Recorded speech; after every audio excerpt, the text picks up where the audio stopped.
us. I want to thank you to those joining us online as well.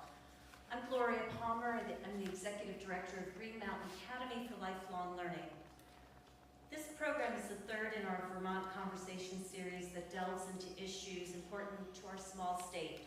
There are challenges, but also opportunities and success stories, as we will hear about this evening. I would like to thank the Keelan Family Foundation for sponsoring the series and also the support of generous underwriters that helped us to provide this program at no charge to you. I'd also like to thank the Southern Vermont Arts Center for hosting the event here and to GNAT TV for running the live stream and videotaping this program.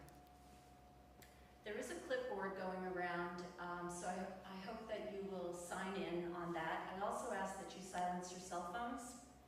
And during Q&A, there will be a mic that we will have available for your questions. I insist that you use it so that everybody can hear you. We have an esteemed panel, and I'd like to thank you all for participating. I have the honor of introducing our moderator, who has had over 40 years of experience as an early childhood educator, an administrator that included teaching for the Bennington College Early Childhood Education Program, and a joyous 30-plus years working at United Counseling Service as the Early Education Director. She also served on many state, regional, and federal early childhood boards and committees. Recently semi-retired from UCS, she continues to mentor and coach for UCS and Head Start directors through UCLA. Most importantly, as she shared with me, she has 2 sons who are great dads to her 3 grandchildren and are now navigating the needs of childcare. Please join me in welcoming Betsy Rathbone-Gunn, who will introduce the panel. Thank you.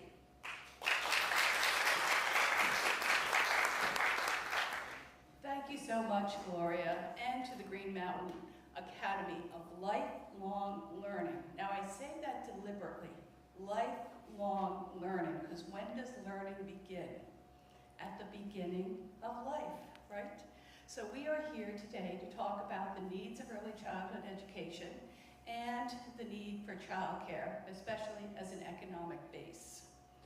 We know that when we think about childcare, we know that it is truly something that supports our economy, right? You know, in order to have a robust childcare system, we need to have a well-paid workforce, and we also need to make sure that our community is there to support programs. I am so pleased today that we have such wonderful panelists to kind of talk about the different parameters around childcare, because it's not just something that parents have to worry about. It's not just something that educators need to worry about. It's not just something that communities need to worry about. It truly does take a village to raise children. So, I am pleased to switch pages here, and I need my glasses.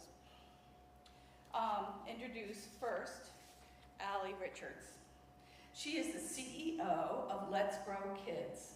It's a statewide organization that has led the way through an early childhood crisis and also has over 40,000 supporters within the state and helped pass Act 76, which we're going to talk more about, right? She has served also as the Deputy Director for Governor Peter Shumlin, and she lives in Montpelier. And the most important thing is that she's a mom of 2 twin boys who are about to go to kindergarten. We know what that journey is like. So next, we welcome Dimitri. Dimitri is the co-founder of Global Z, a software company located in Bennington, and he has 35 years of running a small business. His work in childcare is a perspective of an employer, and he also aligns with work in a broader regional and statewide economic development field. He's been on several boards, including local childcare center, the Bennington Early Childhood Center, and he also serves on the Regional Hospital System, the SVHC, on the Regional Planning Commission, BCRC, and the Vermont Community Foundation. So he has a lot of interest and depth to be able to share with us with this conversation. But most importantly for Dimitri, he's a father of 4 kids. So he has a first-hand view of what it's like to have challenges with access to childcare. So we welcome you to this conversation. Thank you. Lori Metcalf is the Executive Director of the North Shire Day School in Manchester, and she employs a team of over 35 professionals and serves over 90 children and their families. Her work is really that of an educator, director, and an advocate for good, high-quality childcare. She serves as the Advancing on the Profession Workforce and the State Peer Learning Cohort. And she also teaches at our local CCV, which is such an important piece. And most importantly, she's the mom of 1 daughter. So thank you for joining us today too. And Danny Sautel has been a wealth management advisor for over 21 years. And he has 3 employees and also serves as a trustee on the North Shire Day School, as well as a director for the Vermont Association of the Education of Young Children. His oldest son went to the North Shire Day School, and his youngest son is currently enrolled at the North Shire Day School. And his work as an advocate comes from the multiple perspectives and his work on the 2 different boards, and really seeing how important that childcare is to our economy. So thank you all for joining us today.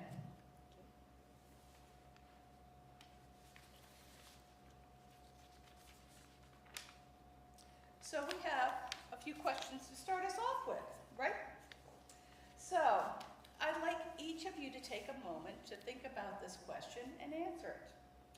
So could you each share a little bit of how you got involved in this work and why you are passionate about childcare and early childhood education? So I can go in order, or is there somebody that would like to start first? Sure, always happy to talk. It's really great to be here with you all. Such a wonderful place, and I had the chance to be in the community this afternoon as well, and just really appreciate being here for this conversation with all of you. So I'm Allie Richards, as Betsy said, and how did I come to this work? Well, I really was like an idealist, you know, a young person who graduated from college and said, I want to do the thing that's going to make the greatest impact on the greatest number of people. So I made the mistake of going into politics at that point. And we all know what happened with that. So I sort of decided, well, I want to help elect the person to lead the free world that's going to be the most responsible and, you know, sort of support the greater well-being in my judgment, of course. And I got to meet my husband doing that. It was incredible work down in DC.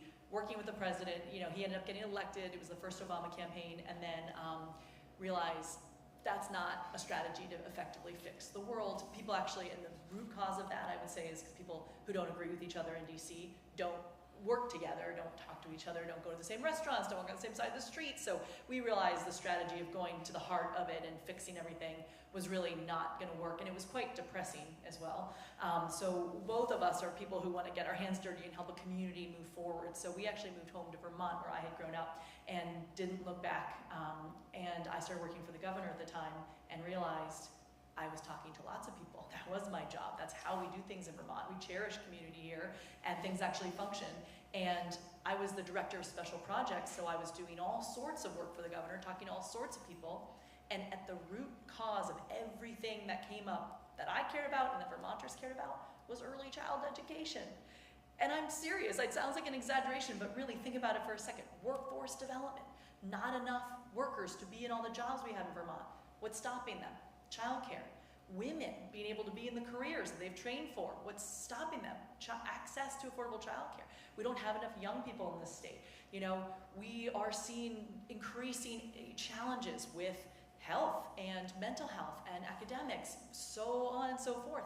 What is at the root cause of all of that? The healthy development of a child. So it just, you know, I went upstream, and all of a sudden childcare became my project for the governor, and then it really became my life. And so I came over to work at Let's Grow Kids about 9 years ago, and what better thing I basically thought then to have an impact than helping make a model for all kids who need it to have access to high quality, affordable early child education. And so very excited to be here to talk today about how we've done already, on that. But then it became very personal to me. It was an intellectual and incredibly personal pursuit, but then I had twins. And as Betsy said, they've grown up with the movement. They're going to kindergarten in 2 weeks. I just paid my last childcare bill yesterday.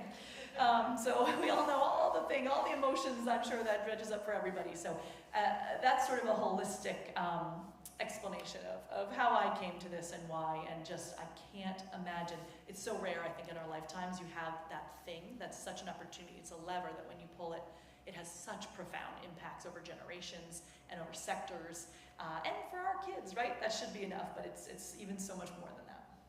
Great, thanks. Dimitri? First of all, I just want to say it's really exciting to be here. I remember this building from when I was very young, and I haven't been in this building since I was very young.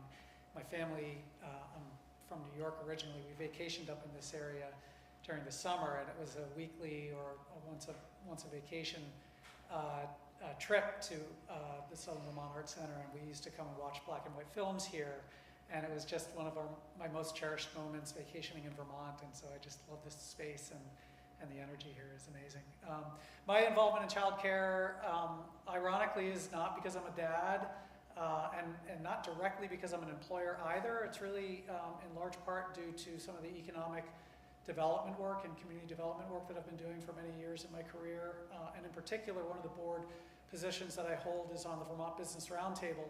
The Vermont Business Roundtable is a group of 100 CEOs from all over Vermont. It tends to be the larger employers in the state. And it's really a policy think tank. Its mission is to create a better Vermont for the business community, but also to create a better Vermont for Vermonters. And is really involved in a lot of policy platforms from sort of the think tank perspective. And childcare has been one of the primary policy interests for the Vermont Business Roundtable for over 20 years. Partly because it's a workforce development issue, but also because it's an equity issue among others that's of so much importance to businesses and to Vermonters. And I happened to be on the board at a time when Allie and the group from Let's Grow Kids pitched the roundtable on why it was the right time to put our political and economic weight behind the issue. Allie talked about what is now Act 76, and that was in the early stages of planning, and really made a very compelling pitch to the roundtable why employers should care about this, that this was a multi-generational issue. This was an issue of course, workforce development, but economic opportunity for Vermont kids, and it just resonated. So I belonged to a task force early on and chaired the Early Care and Learning Task Force through 2 years of our very active involvement in the passage of Act 76. I was at one time, I think, spent as much time in Montpelier as I did in my office, providing testimony to the legislature through a business lens why we felt this was so important. And I would have to say that the business community was, I think, an essential player in that conversation. And I'm happy to talk more about that through remaining questions, but that's really my background. So Great. Thank you. Thank you, Dimitri. Lori? Hi, everyone. Really grateful to be here. So like many early childhood educators and early childhood directors, my path to early childhood education was not a linear path. I only came to early childhood education by sheer accident. My background was in high school special education and specifically working at a parent-child center in a program with pregnant and parenting teens. And we had a sudden vacancy about a month out from a national accreditation visit, and I was asked to step in and assist with that. It was a bit trial by fire, but I really loved it. I mean, I really, really loved it. And I did that for a few years. I did both teen parents and early ed, and then I had to take a hiatus for 7 years because it was not a sustainable career path for me financially, and so I went and worked in the business world. And every day I missed going to an early childhood program.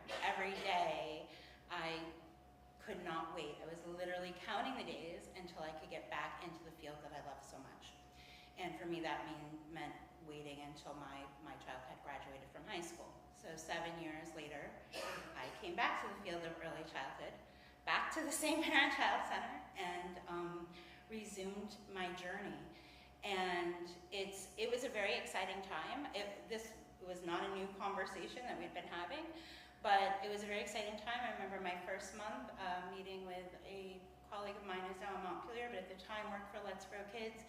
And she was talking about all the amazing things that were going to happen, right? And that was really exciting to me, that people were finally looking at this very important work of early childhood education and really investing time and money to help us get where we needed to be. As someone who's had the privilege of teaching infants through adults, I honestly believe in my heart that the most critical work, the most important work in the time period that we can put our learning resources towards is that early childhood time period. And I'm a long-time advocate for children and families, for equitable wages for early childhood educators, and a sustainable childcare system. And I'm just so happy to continue to be a part of it. Thanks. Great, thank you. Danny? Quick correction on the intro, Betsy. Oh, So, no, okay. I serve on the board of directors of the Vermont Association for the Education of Young Children. My director's out there, Sharon Harrington. Oh my goodness, did I say you were the director? I'm not Oh my taking that goodness, job. Allison, I'm not taking your job away. Sharon does a I great promise job. you that.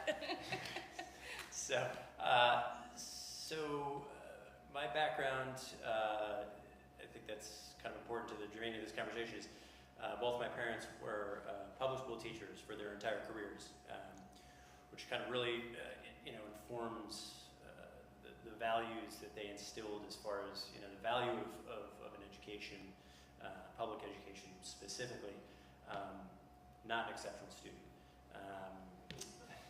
Instill is also a gentle way of putting it, more like pounded into me. But nevertheless, I survived, and so did they.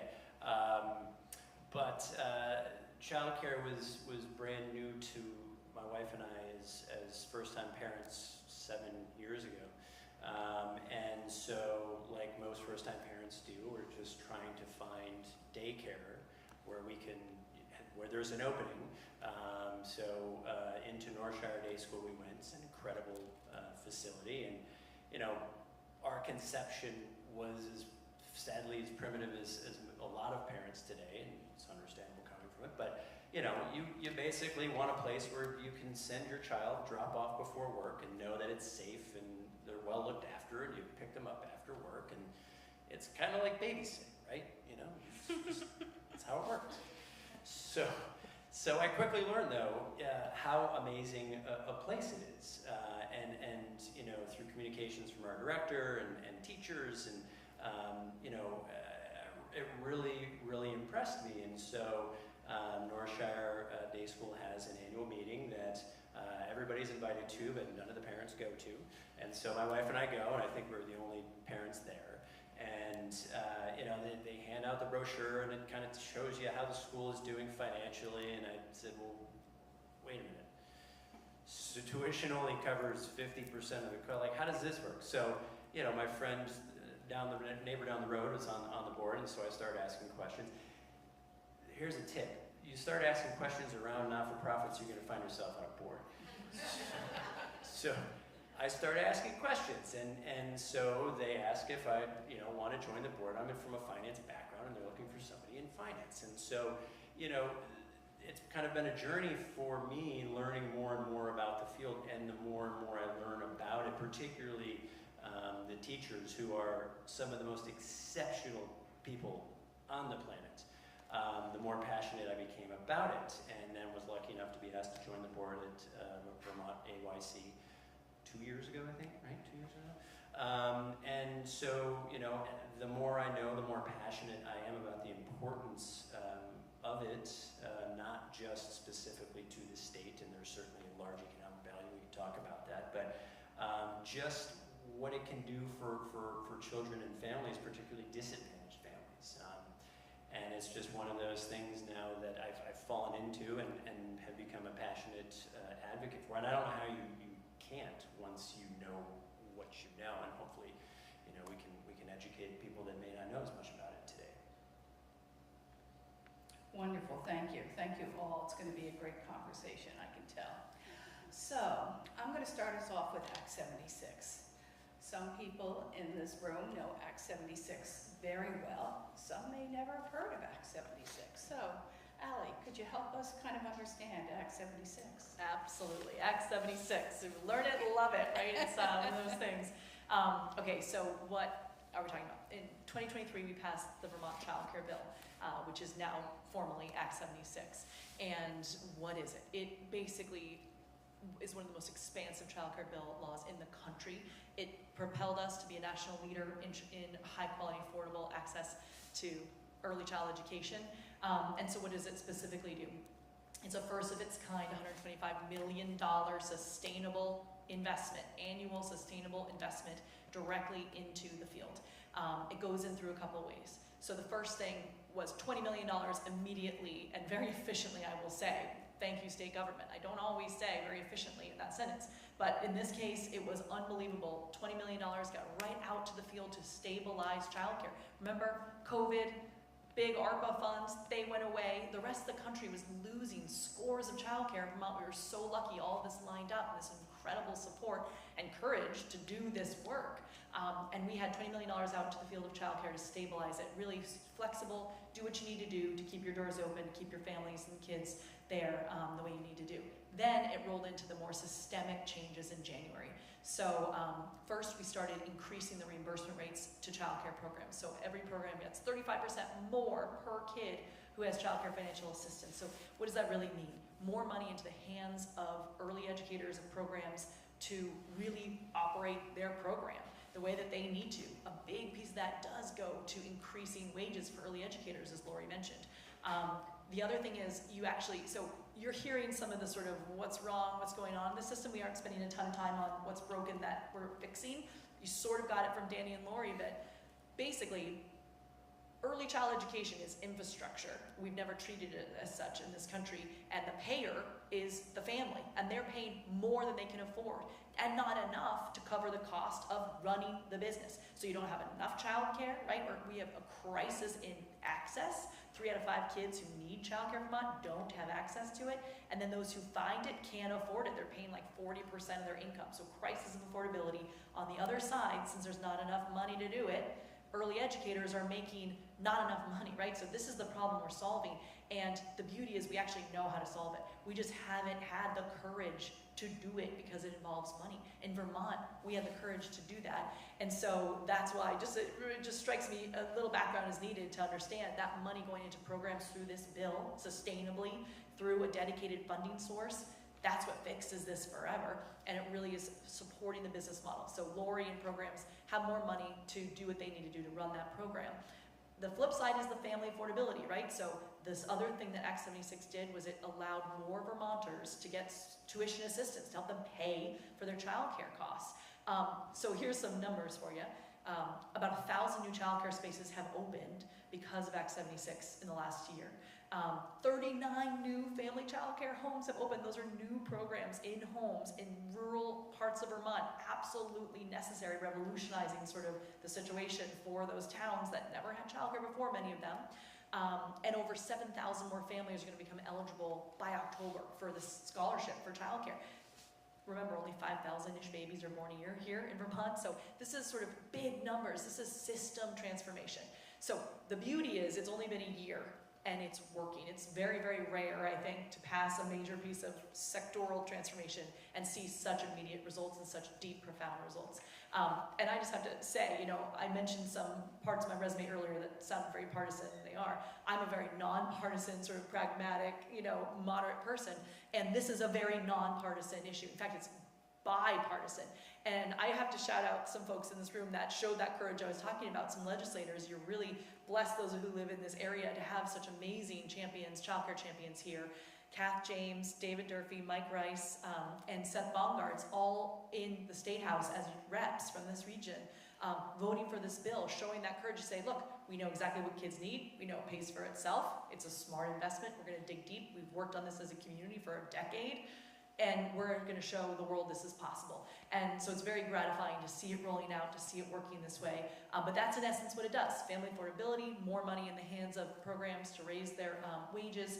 And just a couple quick examples locally. I don't know, is Jackie Myers here? I didn't see her come in. So we have Myers, Prouty, and Bennington opened 2 new programs because of Act 76.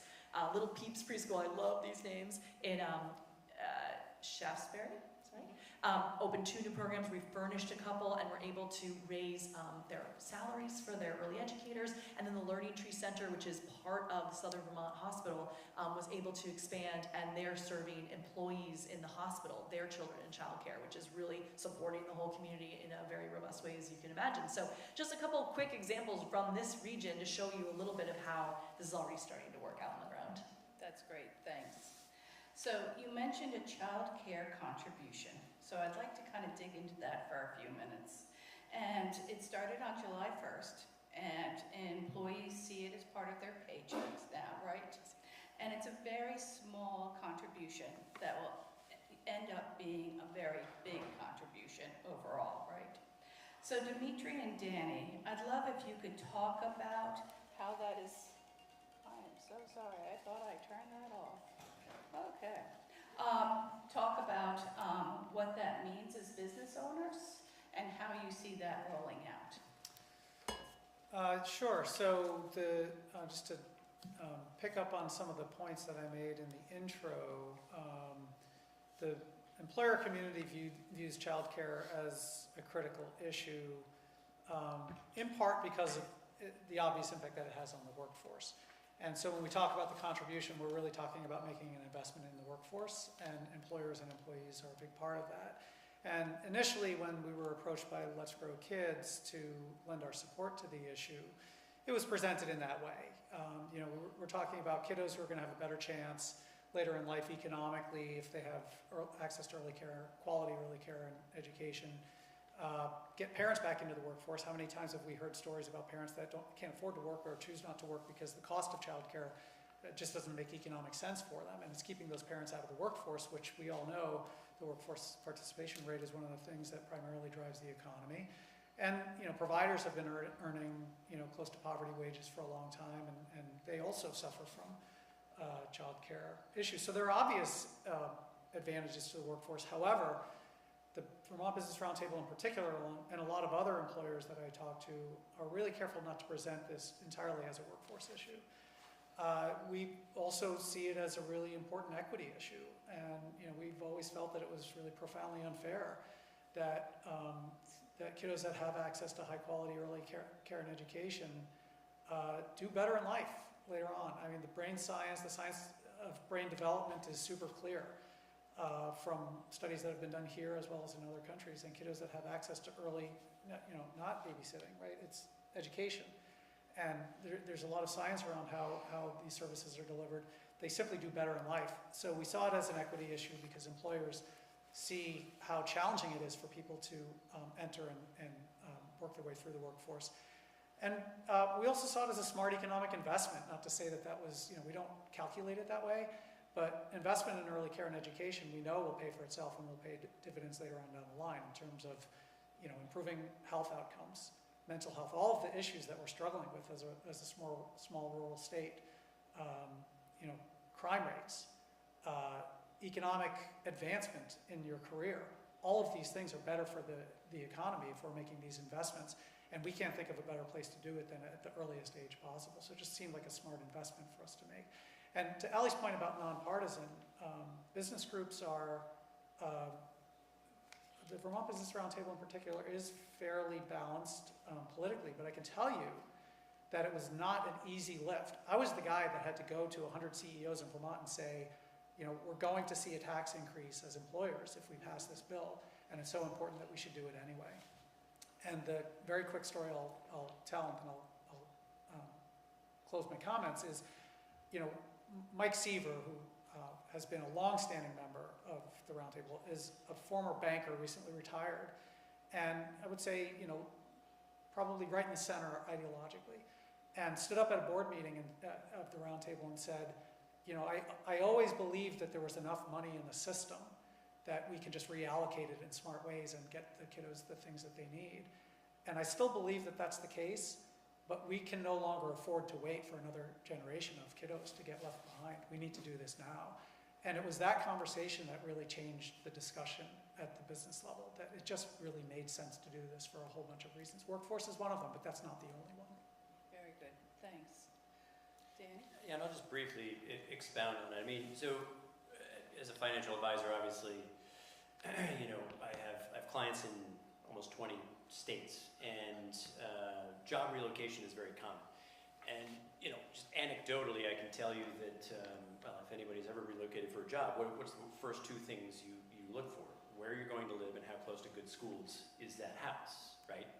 So, I mean, that's a no-brainer. But just from a national policy perspective, I know we're talking a lot about Vermont, but this is very much an issue that the country is grappling with right now. I mean, the Federal Reserve Chairman has said in congressional testimony, certainly as early on as 2021, that one of the major concerns and drags on the U.S. economy was a lack of childcare, and that frequently what they were seeing is non-participation from at least one dual income household of one participant, so one spouse, because either they could not find childcare or the childcare they could find was so expensive that it made more sense for that parent to not participate in the workforce. Now, since ARPA funding has dried up and people are now returning to the workforce, that's equalized a little bit, but the economic drag is noted, profound, and very well documented. So, and being on the board of Northshire Day School, I can certainly grasp that concept. So, these are important national issues, and they certainly, impact Vermont as well. But from an economic perspective, as far as investment, it's a no-brainer. And as a financial supporter of Let's Grow Kids, my wife and I have a gifting pledge. Only one more year to go. It's like that childcare payment. Yeah, and as an employer, it's probably the only time I've paid money and rallied for a cause that it requires me to pay more taxes, but I do so happily because I think it's that important. Great, thanks.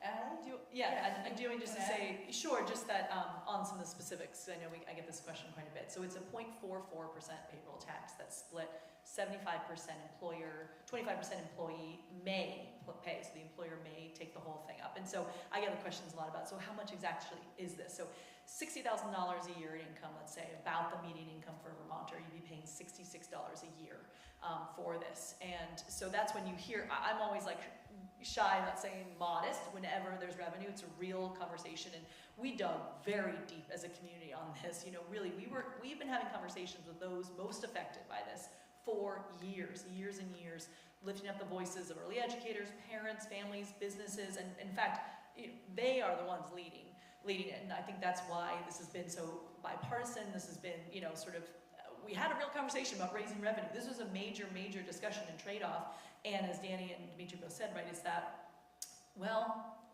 no one's coming to save us. We have a workforce development crisis in Vermont. We have an economic development crisis in Vermont. What are the few solutions that's actually going to turn the tide and strengthen our economy? And, as you heard others say, right, so that's, I just wanted to give sort of the numbers to give a little bit of a sense. And maybe talk about a historic, piece to this. This is something that Vermont is leading the way on. Well, that's actually a great way for me to explain that is, you mentioned earlier about the sort of federal chair, the chair, of the reserve. Back to Ben Bernanke, been talking about this as a national security issue, an economic development issue. I was invited to go down to the U.S. Chamber and U.S. Department of Commerce a couple weeks ago to talk about what Vermont has done as a model in the hall, in the Great Hall. It was amazing because they were saying all of our stuff we've been saying in Vermont for a decade, but it was the Secretary of Commerce, Gina Raimondo, was saying it. They were calling it economic infrastructure, and they were pointing to Vermont as a, guess what, it's possible. Vermont did it, and look what's happening, right? And so that's where it gets exciting. Vermont is really a leader. People are looking to us. We might accelerate efforts across the state. We might accelerate efforts federally, which would support us economically in Vermont too, if there was some federal support coming in. It just sort of paints that picture of, look, this is economic infrastructure. And they were sort of parroting things back that I've heard Dimitri say before, right? I was very proud of that. Like, this pays for itself immediately 3 times over, just if you look at putting people back into work, how much money that does to rev the economy. And then over a lifetime of the kids by defraying costs and mitigating costs, you know. So that's just a couple more examples of how nationally it's making traction, and put it in perspective with some of the numbers of how much when we say modest, that's why we say modest. Yeah, very good, thanks. So, you know, we can talk economic viability, we can talk workforce, but what's really important is the kids and the families that this helps and this serves, right? So, Lori, could you give us a little bit of the feet on the street perspective and how this is impacting your program and some of the programs that you work with so closely? Yeah, sure. So Act 76 has had a wonderful impact on, I think, childcare programs throughout the state. Certainly, my colleagues in the region talk a lot about being able to offer bonuses or like hiring bonuses or increase educator wages, expanding spots, being able to improve the quality of their program. As Allie mentioned at the beginning, and thinking about Act 76, that began with immediate readiness payments into programs directly. For us at our school, it certainly helps offset our deficit. We are a nonprofit organization, so we are always working to balance the budget, so to speak, and also pay our educators enough money so that we can retain them, because if we can't retain our educators, we can't open our doors. It's simple. That's a simple thing when you talk about early childhood education, is that in order to be open and to have your classrooms open, you have to have a certain number of educators per child. So, and not everybody realizes that. You know, I remember years ago when Ellen came to speak in Manchester, and she serenaded us, which she's not going to do tonight. Don't make you know, me people sing. are like, I don't understand. Just enroll more children. Like, what's the problem, right? And that it doesn't work like that for health and safety reasons, for meeting individualized children's needs reasons. I mean, we're very fortunate, I feel like, in the region that we work in that we are collaborative, we support one another, we have a great group of regional programs. We've seen, as you mentioned, other programs opening and expanding their availability to families. And also what it does is it really gives families choices, right? Because now it's not just, well, I can't afford early childhood education, so I'll have to figure out kinship care, or I'll have to change when I work or if I work, or you know, well, that's not really the right program for me, but that's the one that I can afford, right? And Dimitri mentioned the equity issue. I mean, it helps everybody,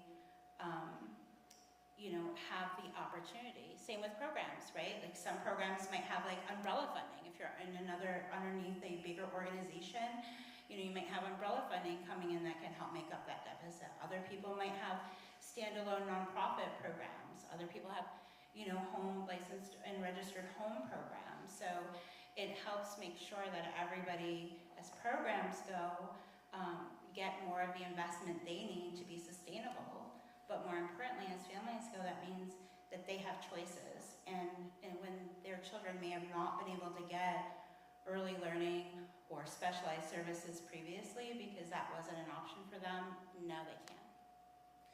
So, Lori, could you kind of explain a little bit more about how families access Act 76 funds? How does it help support their budgets too? Yeah, great question, Betsy, and really important, right? Because we want to know that our investment is going directly to the people that we're investing in, which is children and families. So families, based on a service need, such as employment, who meet the income guidelines can easily apply for what is referred to as CCFAP, which is Childcare Financial Assistance Program. And the DCF website has an application right on there along with the income guidelines. Also, in knowing our program and other area programs, you could call any program if you don't know where to go, and we will make sure you get to the right place to access the funding that you need for your family and for your children to attend an early learning program. And what it means is that, programs, we talked about the finance a little bit at the beginning, right? So programs families can't afford more, programs can't afford to pay the educators livable wages, and so what happens is it becomes like this vicious cycle, right? And then educators leave, and then we can serve less children, but instead we're on this up cycle, right? Because now what's happening is the finances are there to support families, they can choose a program, the program can receive closer, if not full cost of care for the child who's attending. Because before this, we used to subsidize childcare really with early childhood educator wages or program needs. And so we don't have to do that as much anymore, right? And so families they now have a reasonable copay. Programs now have the income coming in that's closer to the cost of care, which in turn means they can more easily afford higher wages for their educators and the things that they need for their programs. Great, thanks. Ellie, we've also tried to expand the income eligibility, right? Oh, yeah. So that families that are, more middle class now have this as a benefit. Could you speak to that for a moment? Yes, absolutely. So in April, the first phase-in happened. So the increase went to 400% of federal poverty, which is, for example, about a family of 4 making $124,000 a year has access to some tuition assistance. It's a sliding fee scale. So you pay actually no copay for childcare if you're under a certain poverty level, and then it sort of increases on a sliding fee scale until you're out of the eligibility. And then in October, we'll increase that to 575% of poverty, which is a family of 4 making about $179,000 a year. So you think about that. If you have 2 kids in care, you're paying like $50,000 for that childcare, just to give you a sense in some cases. You can't afford that, right? And if you're working, right, if you write off middle income, as Betsy said, both families working, why you need the childcare in the first place, employers need you to be in your jobs. It's this sort of value proposition of we really need to support Vermonters, right? So we have a goal actually at Let's Grow Kids. It has been our campaign goal from day one, which is that no family pays 10% of their household income, on a sliding fee scale, to really just make sure it's affordable for anyone, no matter how many kids you have. And we're getting very, very close to that goal. We're not quite there yet, and I'm sure we'll end with what's left to do. But I just think that it's a big part of us, are talking about this as how this functions as a fixed system, as a sort of sector that is, functional and works for Vermonters, and the affordability is a key aspect. So we're making huge, huge gains on that. October is going to be a big expansion. So I recommend, by the way, tell all your friends and neighbors and yourselves if applicable.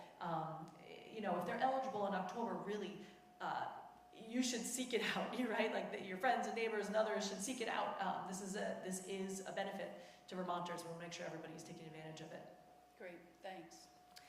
So, the other thing that we've touched on, and maybe Danny, you can help us explore a little bit more, is early education educators as professionals, right? And I know you sit on the Vermont AEYC board for looking at how we can expand more opportunities when we're talking about a professional workforce. Can you talk a little bit more about that and maybe how Act 76 is helping along those lines too? Sure. So, Act 76 provided, an initial jolt of money into the system, which was desperately needed. It helped to stabilize finances for a lot of providers. Some cases stable is relative, but more stability than the field has ever seen. That was really the first important step. The next challenge, though, is not just retaining teachers, which has gotten a little bit easier with some of the funds that have come in from Act 76, but to attract more educators into the field. So just as a quick example, here at Northshire Day School, we have a waiting list, and it varies depending on the time of year, anywhere from 50 to 80 or 90 children on average, and we're not unique. We're one of the larger providers, but this is a story all over the state and all over the country. And so obviously, you know, there's a desperate need to bring educators into the field. And just to back up, you know, I think this is a easier ask now that we've all gone through COVID and many people have learned the value of educators the hard way. And, you know, we were close to closing classrooms because we were losing teachers to fast food chains because we could not afford to pay them enough. Some of them with college degrees. Just repeat that. We lost teachers to fast food chains because we couldn't afford to pay them enough. So retention has been very difficult. Act 76 has certainly helped in that regard. So attracting more you know, teachers into the field. So Vermont AEYC, you know, right now is laser focused on this. It's recruitment and retention. You know, we need more capacity in the system. We need to bring more educators in. We need to obviously pay them more. And how do we do that, right? So you have to go to school and get a degree, associate's degree. Some have a bachelor's, some have masters. And now they have student debt and they're making $20 an hour. So that's not a very good equation to help bring people in. So Vermont AYC certainly has you know, many programs that help prospective educators that want to enter this field through tuition assistance, through loan repayment programs. But the big one is really you know, advancing this field as a profession. You'll hear advancing ECE, right? Early childhood education as a profession. So part of Act 76 mandates the state to, at some point in the very near future, address minimum compensation requirements for educators, and that's where Vermont AYC and advancing education, early childhood as a profession really comes into play here. So backing up to 2018, the organization undertook a major outreach to the field to ask the big question, do we want to professionalize this formally, right? Asking very specific questions about what the field wanted. And one of those is, do we want uniform professionalization of the field? And the overwhelming response was yes. I think over 72% of respondents said that they do. And this is important because, you know, early childhood ed is sort of on its own in the woods. You know, if you're a public school teacher, right, there are minimum education requirements, there are pay scales, you know, your compensation, education, continuing education, there are all standards and it's all very transparent. It's also very portable. You know, you can be a second grade teacher in Burlington and then transfer down to Bennington and you can get a job as a second grade teacher down here. That doesn't really exist in early childhood ed. It's a very fragmented field. And so, you know, one of the things that Vermont AUIC is doing is submitting application to the Office of Professional Regulation in the state of Vermont to professionalize the field, to have, you know, uniform standards for education, licensure, things like that. And the parallel that we always like to use is nursing as an example, right? So there was a time where nursing was also an undervalued, underpaid profession that was largely not formally regulated. It was largely done by women, so there was a lot of sexism that was involved there. And it took them a long time as a field to professionalize, and now they're well compensated, they're well educated, and nobody questions, right, the value of nursing. In fact, I don't know if anybody sees doctors anymore. You know, nurses are the ones that take care of us. So that's a good parallel. So that's important to, you know, professionalize the field. Also, you know, it gives educators a sort of a level of respect as well. I mean, it's a recognized, regulated profession, right? That's not a thing now, right? I thought it was babysitting, and most new parents do, right? And these are the things that the field is really trying to overcome. And that's just one of many, right? Compensation certainly is a big piece of that. I don't know if Laura, you have anything to. I have my director right here, so if I need cribbins, she's got me. Well, it's such an interesting thing. During the introductions, you know, Betsy, you asked, like, how did we come to this? And, you know, in reflecting, I mean, I I guess I actually came to childcare 26 years ago when my daughter needed childcare so I could continue to work. And my child was in an unregulated program. Was not a part of early childhood education at that point, and she ended up in a very unsafe situation where she was improperly strapped in a stroller and left alone unsupervised for a period of time. And not only did I not understand the importance of this time period, but what was I going to do? Ask her, do you have a license to practice, right? You know, when you go into, like Danny said, in a hospital, you know the people who are caring for you have a license to practice that care, right? We didn't have that. We didn't have that license to practice. You know, the health and safety of our children, it has to be our priority. And so we need to, you know, for them, if nothing else, yes, definitely first one to advocate for early childhood educators, but how are we making sure that our children get the absolute very best start that they deserve, need, and will build upon for the rest of their lives? Like, we got one shot here. We got to get this right. So, yeah. Well, we've covered a lot of different bases. You know, we've come a long ways, and we're doing a lot of good work. But there's more to be done, don't you think? Always. I think so. So I'd like to leave time for questions. So in thinking about that, I'd like each of you to think about, you know, what is there still to be done? Where are we going in the future? How do you see us getting there? So if you could each take a few minutes and answer those types of questions, that would be great. Thanks. Go down the line. All right. Great question. Thank you, Lori. That summed it up so beautifully of the why, you know. And anyway, it's dynamic and complex, but that's what's so exciting is that we actually know what to do, and we are showing, you know, the model here in Vermont. So what's left to do, right? The work is obviously never done. That's the beauty of infrastructure and state government, and you know, lots of folks who are going to pay attention and be on it for a long time. What I would say is we broke this one wide open, you know, in a way that no other state has done yet. And so, you know, we have to just make sure it's working, right? We owe it to Vermonters to make sure it's working, to stay on it, and it's worth it. We show that this is absolutely solvable, it's within our reach, and again, we've gotten so close. So I think what's left, as you've heard, we advancing this profession. You know, you have incredible people in this room. Sharon Harrington is head of Vermont AYC, as you've heard, and a lot of other partners here, and some staff. A lot of them are actually local to this area.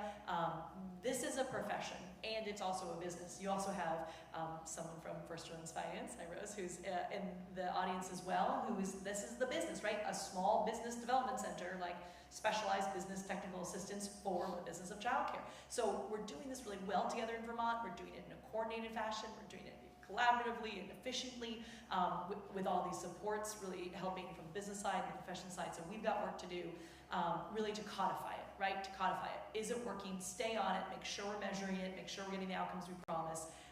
Make sure there's enough of it. And, you know, create that profession and just really make sure it's affordable for all Vermonters. And that's how it's going to really sing. Because that's where when you get it fully functional like that, you're going to get that full ROI. And I think we have already proven together in this past year and decades before, for those like Lori who've really been doing this, it is worth it and it is well within our reach. We really have broke it open here in Vermont. So I don't want anyone to feel like there's an overwhelming amount of work left to do. It's absolutely within our reach. Great. Dimitri? Yeah, it's a great question, and I'm going to be a little bit more philosophical about my answer than I normally would.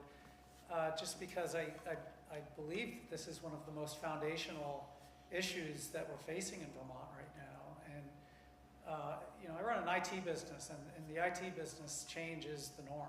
And, you know, change is something that if we don't participate in the change, if change doesn't happen with us, it happens to us. And what I would ask of the audience is that we are ambassadors for change and ambassadors for growth in Vermont. You know, Vermont has some really serious economic and demographic issues, and we've got some real challenges. You know, we're the second smallest state in the country, and that creates some unique economic challenges for us. But a lot of the structural issues that I see, you know, we've all watched our communities change in some really positive ways and some less than positive ways, and we're going through some real transformations right now. And coming from the southern part of the county, I see so much energy and just so much commitment to the community. You know, this is a place that we love, a place that we want to be, and we're fortunate enough to be able to make that choice. But it requires us to make investments, and it requires us to do some really intentional things. And there's a bit of a stereotype that employers believe that there are very many Vermonters that don't want change, and it's not unique to Vermont, of course. Change is hard.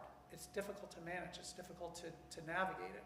But we need to make smart changes if we're going to survive in a new economic age. It's going to come faster and faster.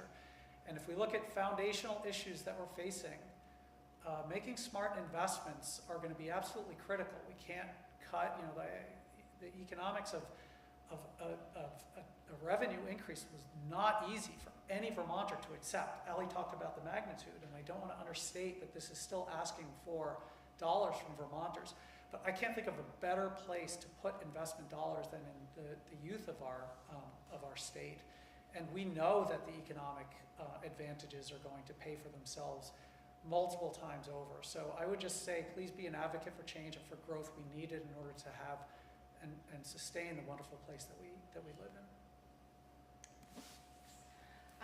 What's next? Continued work, right? But we have a team. I mean, we've come so far, and I know I think I've been saying this for like 10 years now, but it's such an exciting time in early childhood education and childcare, though it really is. The progress that we've already made needs to continue to be celebrated while we continue to invest in our programs, invest in our educators, and invest in our youngest learners and community members, because they really are who's going to be the next generation. My hope is that we're not sitting here in this auditorium 10, 20 years from now having the same conversation. We want to be having the conversation of, we are a profession. We can offer you an equitable livable wage. You don't have to go work in business for 7 years and leave your passion behind. You don't have to worry about whether your child is getting the best possible start for themselves or how you're going to afford to make that happen, right? And so I think we stay the course, and I think it's important for the audience and the community to know how deeply grateful the field is for all of the advocacy, for all of the support, and for all of you prioritizing young children. Good, wonderful. Dan? So I guess I'll look at it from two different angles. We talk a lot about the challenges that we face with childcare today, but it's also a big opportunity. And the work that Let's Grow Kids has done, and all the advocates in the room here did, and our legislators who bravely voted for this, and which was no small thing. This was a big bill. It cost a lot of money. Very proud of all the work that everybody did, and it's nation leading. So this is also an opportunity, and I think it was Kevin Chu that was here a few weeks ago speaking on behalf of the Vermont Futures Project about the need to attract more people to Vermont. It's an aging population, has been for a long time, and I think this is it's an opportunity. If this is something that we can bring to the table, it's something that is available to new residents, younger families coming to this state, I think that's a tremendous opportunity. But we can't do it alone. Dimitri said, we're the second smallest state in the union. We have limited resources. Try as we might, we can't do all of this financially on our own. And our teachers and families deserve better. Our teachers specifically, they've been making far too few dollars for far too long. And they deserve better compensation. They deserve respect and recognition as actual educators. So I guess I would just urge everybody out here that's already not advocates and people in the field that, we also have U.S. senators and a U.S. congresswoman, and federal funding is desperately needed. A big federal bill got close to the finish line recently, and it may not take much more to push over the edge. And if we learned anything, if we're in their ear enough and we let them know that it's that important, it'll get done. Excellent. I agree with you. It takes 3 legs to the stool to hold us all up. So we need to have both our, parents make a contribution to this, absolutely. We need the state to help support it, and we need our federal support too, in order to make sure that this is a robust system that really supports kids, right? Because it really still comes back to the kids and what are they learning and how are parents getting the support they need. Because we know being a parent is the toughest job there is.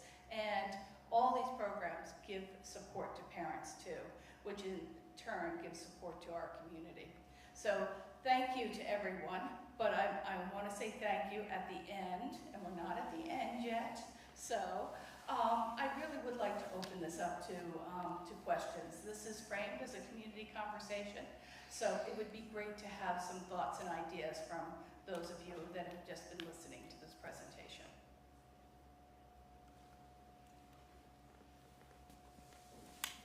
Thanks. Thanks so much. Kathleen James from Manchester, and I just want to thank you guys for being here for this great panel.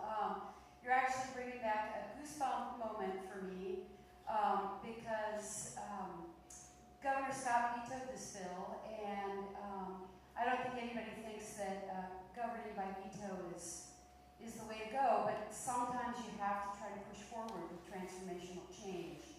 And we had a 116 person vote to override. It was a tripartisan, quadpartisan vote with Republicans and Democrats and progressives and independents coming together to move forward this bill, and it happened very late at night.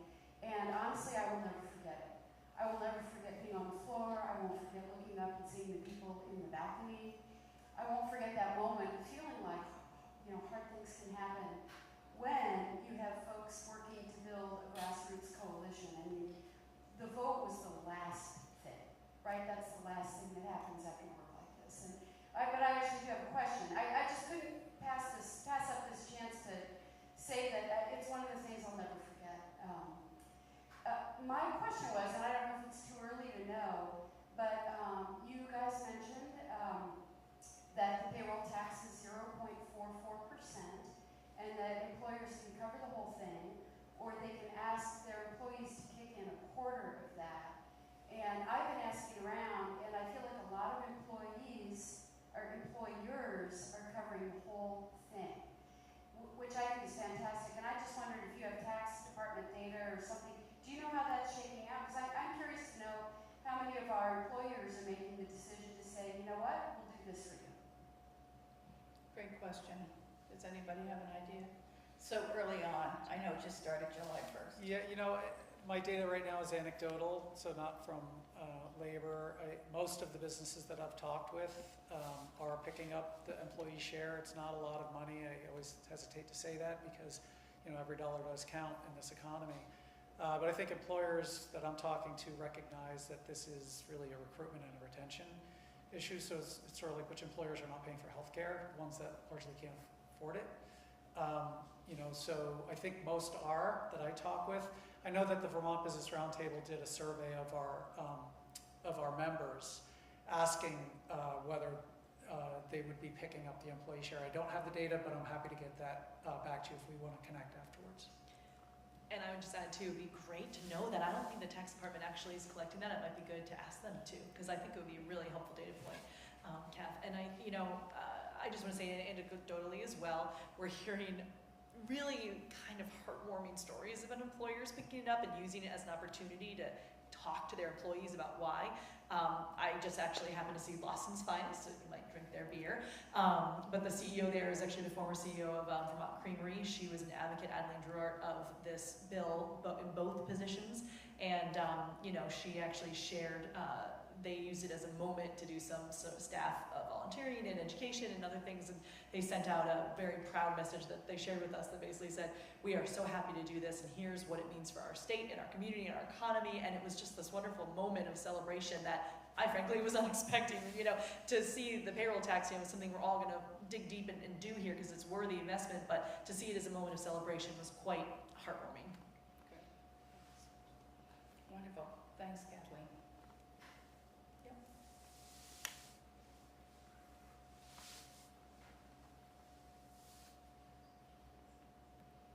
Thank you all very much for being here today. I was glad that the idea of a federal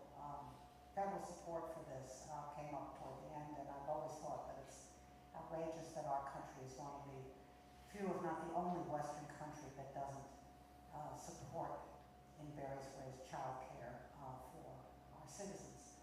I was just curious, for those who know, number one, about federal support. Has this become another one of those partisan issues where, you know, one party's for it, the other party's against it, and the Congress is so closely divided that they can't get it over the finish line? Number one. And number two, if you know, since this is something that I think the business community should support, because of how it affects their employees or prospective employees, whether or not there is enough support from the business community nationally, from major corporations who give a lot of money to politicians in Washington for this kind of legislation, because that could work across the aisle, you know, from companies that support Democrats and companies that support Republicans. Is there some way of mobilizing that lobbying group to support this kind of federal legislation? Very good. I'm just going to add first, as the past Bennington County Head Start and Early Head Start Director, Rebecca has now taken on that mantle, which I'm very pleased with. Head Start was one of the very first federal early childhood programs that started in 1965. Our Head Start program, I've always been very proud to say, was one of the first programs that started in the nation. So we started in 1965 at Bennington College. So from a federal perspective, they have always been very, very supportive Head Start on both sides of the aisle. It's been bipartisan, absolutely. What that does, though, is it's a narrow focus for those families that meet the income qualifications. Yet at the same time, it has brought a lot of quality to the programs and really has helped support the profession as a whole. But I do agree with you. It really is important to have all parties be able to participate in this. So would others like to add to that? Just briefly, because I have spent some time recently, and over the many, many years, we've been trying to get a federal solution for this as well, save Vermont some money, right? And, you know, we don't want to go alone if you don't have to, especially the scope of something like this. But as Dimitri said, so we couldn't wait. You know, we had to sort of prove the model, but also help the generations of kids, you know, that we were leaving behind. I would say the answer is somewhat heartbreaking because it's a bipartisan issue. It's not getting traction nationally because they can't use it against each other. That's what we're seeing in Congress right now. Literally, it's a little bit of party over country.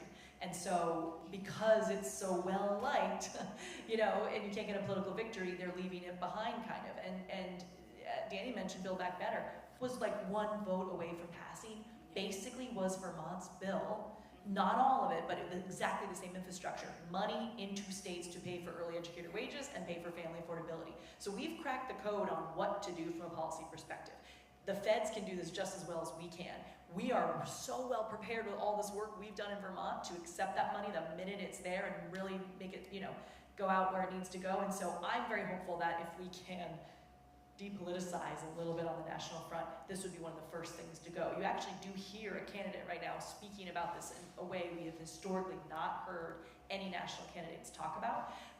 And the current administration actually is much more focused on it than you might think. For some reason, they don't talk a lot about it, maybe because it's not political enough. Exactly. But they are actually working quite hard on it. And if, I would say the next big domestic policy bill we get pushed through, this better be in it, and that's where we all have to become advocates with our own federal delegation. They definitely get this issue, but nothing changes someone's mind like hearing from their constituents about it. We have to make sure they're leading the charge.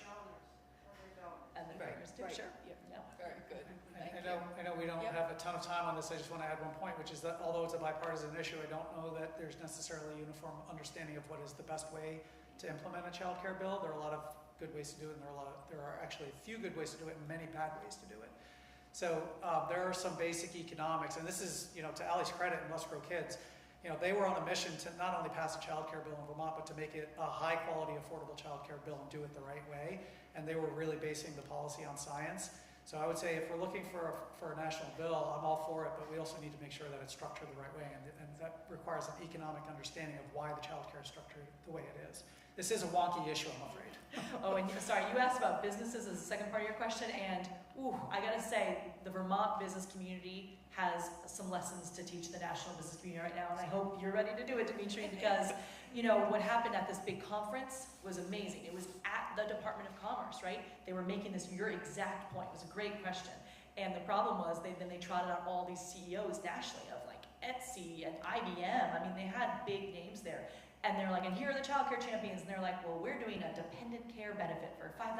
You know what I'm saying? It was like, nibble around the edges. Not one person was talking about investment, publicly investment. What happened in our business community was businesses said, let me, like Danny, let me solve this, show me your budget.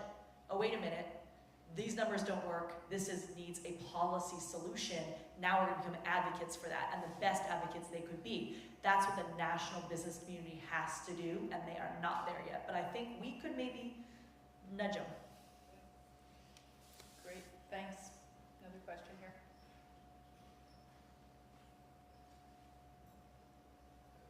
Thank you for a very informative discussion. The issues are really bewilderingly complex, and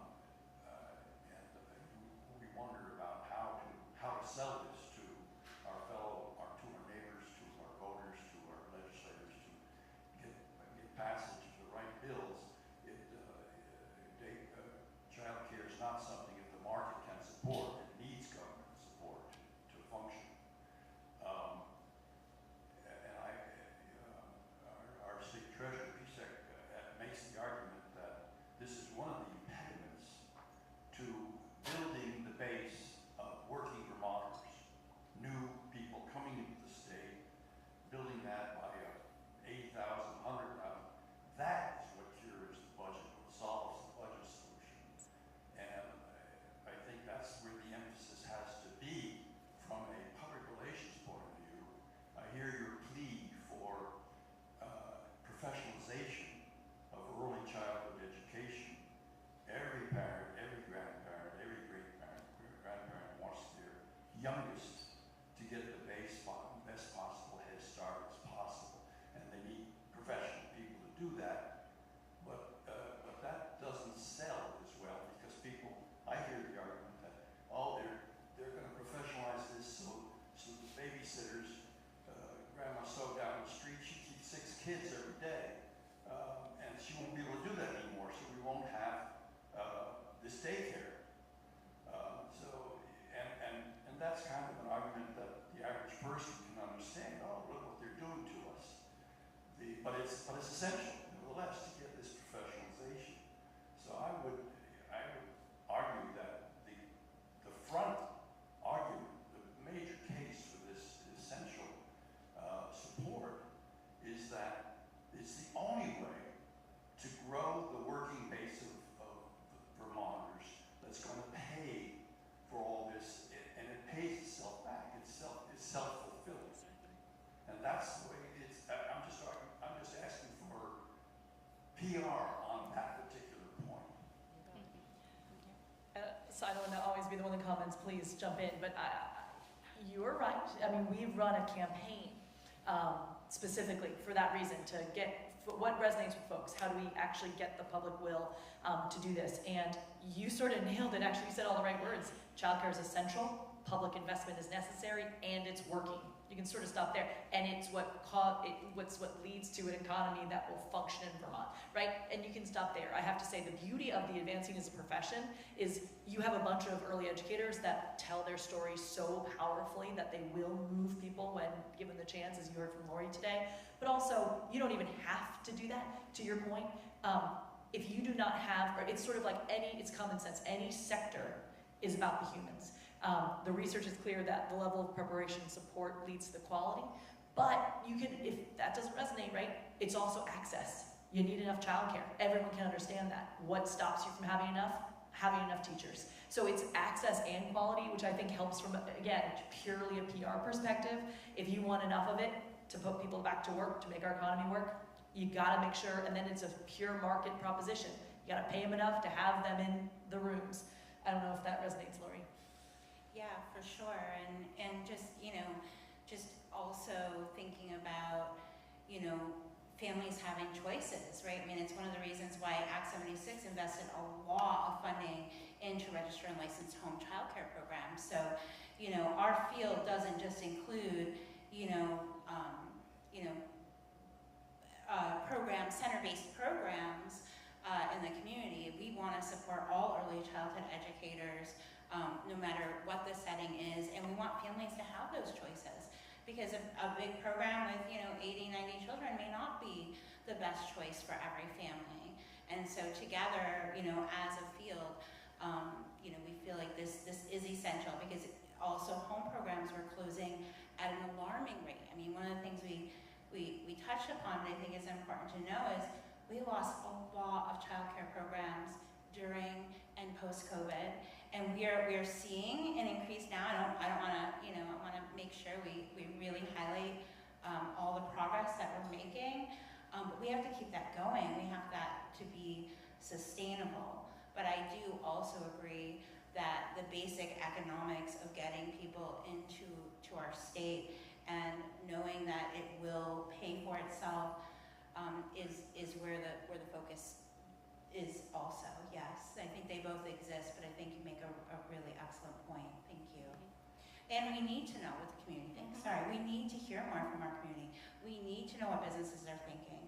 We need to be, we're available to answer questions, not just in a formal panel on a stage. You can reach out to Let's Grow Kids. You can reach out to the Vermont Roundtable, Business Roundtable, or any of us, if you want more information.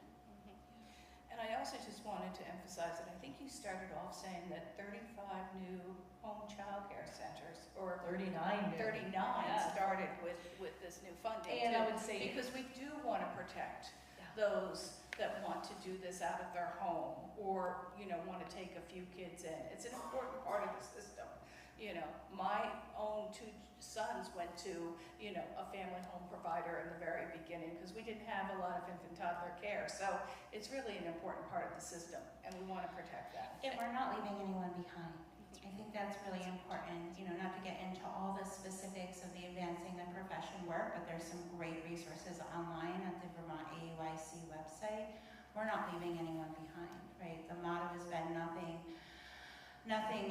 without us, right? Nothing about us without us. Yeah, but I mean, we're sitting in small groups. We're having endless meetings.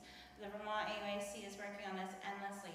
When we prepared that application, the Sunrise application, the Office of Professional Regulation, we've been very cognizant to make sure all the voices are at the table, and that we have bridges and pathways, so nobody is going to get left behind that wants to be a part of the system.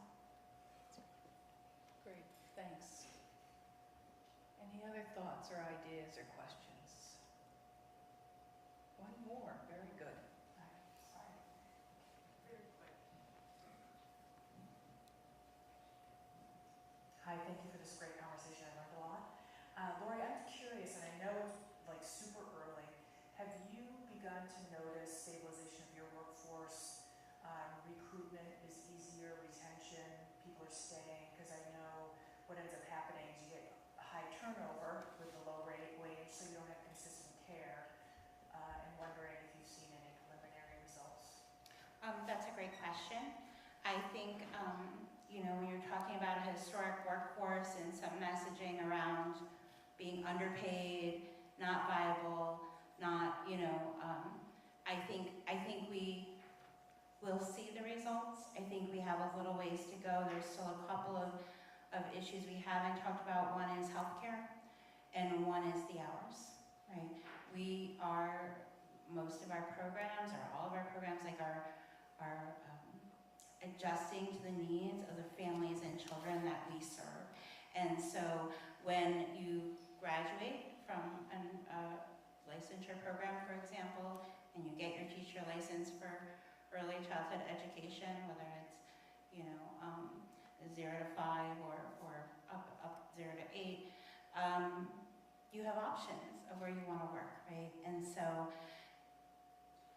there's if you can get the same salary, but you can work less hours and less weeks a year, or you can work somewhere where you're offered health insurance, These are the things that prevent us, I can only really speak for my specific school and other nonprofit programs that I know have been in similar situations.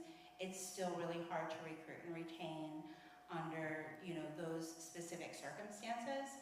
However, what I am seeing is a huge increase in our qualified educators. Almost all of our educators in our program, and I know in a lot of our regional programs, are hiring people with associates, bachelor's, and master's degrees. And just if I can add to, there's a sort of a cruel catch-22 here as we're talking about increasing teacher compensation. Very often our teachers' financial situation mirrors our family's financial situation, and so we've dealt with this at Northshire in some capacity. I'm sure programs across the country do. There's this benefits cliff, right? So at some point we hit a ceiling where cash compensation is actually detrimental to some of our educators because they're on certain public assistance. And if their income goes to a certain level, we don't offer health insurance. We can't afford to offer our teachers health insurance. So I think health insurance is the next big conversation around compensation. Cash can only go so far, and at a certain point it kind of hurts some of our educators. So it's this really cruel catch-22 that we're wrestling with here in the not too distant future. And continuing to educate the community, higher ed institutions, high schoolers, getting the word out that this is the time, right? This is going to be a viable career path. You can't undo years and years and years of historically understanding our profession, our workforce to be one thing, right? And now all of a sudden, your profession, I can actually do this work.